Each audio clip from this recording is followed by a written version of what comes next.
Please play the video submitted by Kelly Oxtotolis. Good evening, Chair, board members, Dr. Reed, and members of the FCPS community. I want to begin by acknowledging Dr. Reed's November 19th letter and the intention behind it. I agree with the core truth in that message. Artificial intelligence will shape the economic reality our children will live in. The letter describes this moment as our generation's Sputnik moment. It's powerful language, and it deserves careful consideration. Historically, the response to Sputnik was not rushed experimentation inside public institutions. It was investment in teachers, curriculum, and research done transparently and with public buy-in and ownership of outcomes. This is one big concern I have with the announcement by Dr. Reed that AI tools would be provided for our teachers. When these tools are offered to schools as free trials, it can sound like a good deal. But in reality, nothing here is free. The currency is not money, it's data, our children's data. Teacher workflows, instructional decisions, refinements, and feedback are extraordinarily valuable. Once used to improve AI systems, that value is permanent and can't be rescinded. The billion-dollar valuations of AI companies aren't driven by hardware or buildings. They're driven by inputs, hours, high-quality, real-world people and interaction. Educational data, especially from a district like FCPS, is among the most valuable data there is.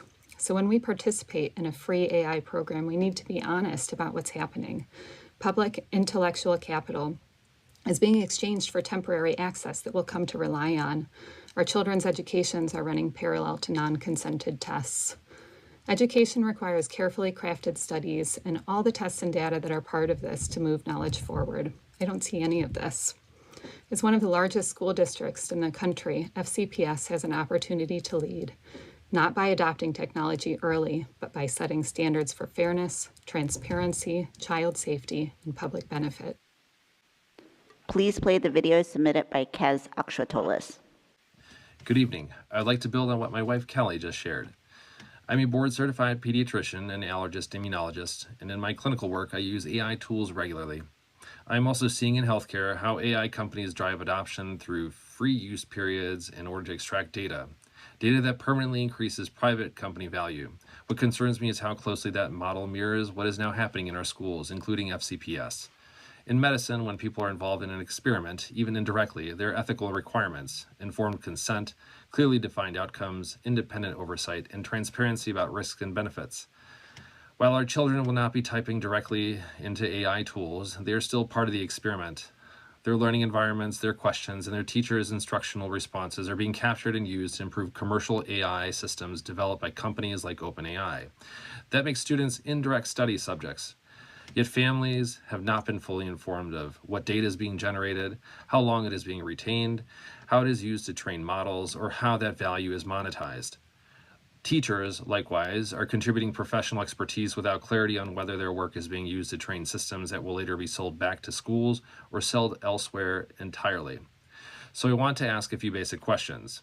Who is overseeing the efficacy of this program? What outcomes are being measured? Are we evaluating learning gains, cognitive impact, teacher workload, or unintended consequences? And ultimately, who benefits the most from these outcomes? Are the benefits accruing primarily to increase private company valuation, refinement of proprietary AI models, or to our children, teachers, and this district? Right now, that answer is unclear, and that uncertainty matters. AI will absolutely shape the world of our children, will reshape the world our children will inherit.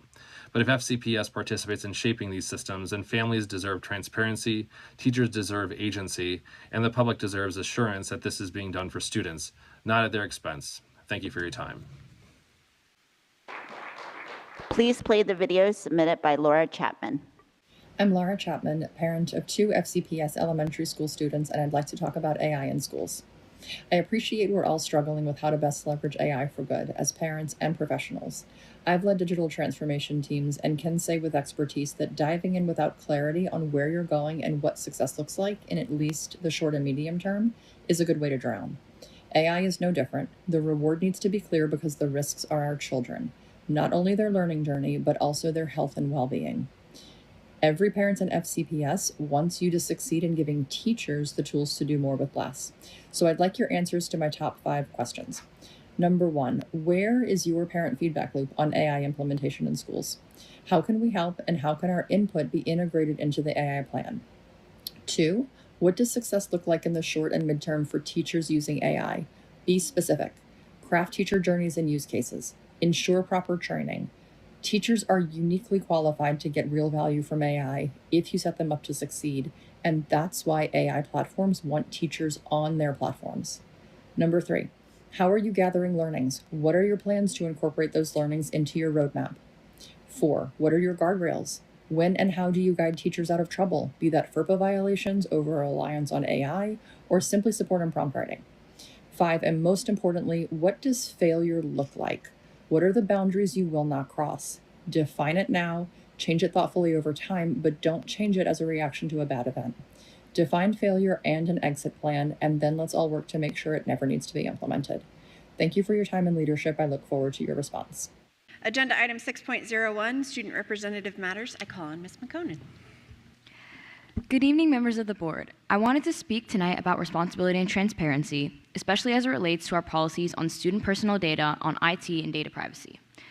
Policy 62203 makes it clear that the Assistant Superintendent for Information Technology is responsible for establishing plans and procedures to ensure the security and recovery of information and data processing services, and that the department must maintain a data security operating plan so that all student personnel, financial, or other vital data on FCPS systems is protected from unauthorized use, access, or distribution. Policy 2701 reinforces that student personal data must be safeguarded. These are not small commitments, but our data privacy policy has not been updated since 2015. The last review was 11 years ago. Since then, FCPS has entered into numerous digital partnerships, technologies have rapidly advanced, and artificial intelligence has become a part of instructional conversations. Yet the policy framework governing how we protect student data has remained unchanged. We should not be doing damage control after something happens. With this increased interest in technology, especially AI, we should have an updated data privacy policy to accompany it before expanding new partnerships. On that note, the ChatGPT Education Partnership for Teachers is not necessarily a bad thing. Innovation is not the issue. Innovation without guidance is. As far as I know, no one on the board has seen this contract. There has been no formal parent notification and no student notification. The reason I became aware of this partnership was because of my fcps.edu email. That is not how major instructional technology decisions should be communicated. If teachers are using this platform, student data will become subject to it. We can advise staff on best practices, but we cannot directly control what teachers input into the system. Human error exists. We have not seen the outputs of the system at this scale, and we do not fully understand how it will operate across classrooms in practice. At the same time, the partnership is free until June 2027, and we do not know what the cost will be after that. Financially, that is not responsible planning, especially in a time of budget need. We are discussing funding gaps and unmet needs, yet we are taking on additional projects without knowing their long-term costs. There are many other priorities this money could go towards, things funding has been cut from, and issues we have not had the money to address. We cannot properly budget for something when we do not know what it will cost once our free trial is up. There needs to be a clear implementation plan, not just an announcement with the obligation that people will follow. We need more than a promise from a company that owes us nothing, that our data will be protected before a countywide rollout is enforced. I advise that the superintendent rolls back or pause the ChatGPT partnership for the time being until the contract is reviewed by the board, parents and students are formally notified, and there is community input. The data privacy policy, which has not been updated since 2015, is revised and modernized. SR&R policies are properly updated in reference to AI, and a long-term financial impact statement is presented. There's also the issue of accessibility and transparency around the Student AI Guide. I have personally tried to access the Student AI Guide through my school's website and through the main FCPS website. It is not available, but the website directs me to look at the Student Rights and Responsibilities document.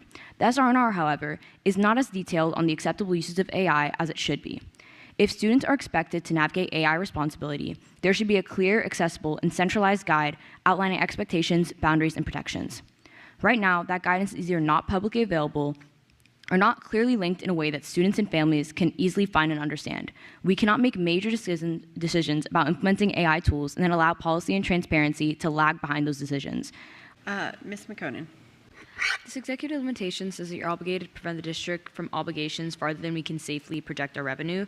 So with that, can you accurately project what the OpenAI contract will cost the district after June 2027? And has anything been provided to you that gives us an idea of what portion of the budget will go towards this contract? So thank you for the question, and we have not, because we haven't currently planned to extend it post June 2027, so that's out another whole fiscal year. So as we get closer to that time, we might be projecting that, but at this time, we're not planning or projected to go beyond the current agreement we have.